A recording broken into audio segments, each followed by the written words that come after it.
Seorang sopir truk Amri 50 tahun ditemukan tak sadarkan diri di dalam truk yang sedang mengantre pengisian solar di salah satu SPBU di Kecamatan Sembawa, Banyu Asin, Sumatera Selatan, Senin siang pekan lalu. Rekan-rekan korban mulanya curiga karena truk tidak kunjung maju meski antrean bergerak. Setelah diperiksa, korban tidak memberikan respon. Petugas dan warga segera mengevakuasi korban ke puskesmas, namun tim medis menyatakan korban telah meninggal dunia. Hasil olah tempat kejadian tidak menemukan tanda-tanda mencurigakan.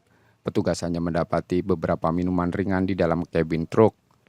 Penyebab pasti kematian masih dalam penyelidikan kepolisian.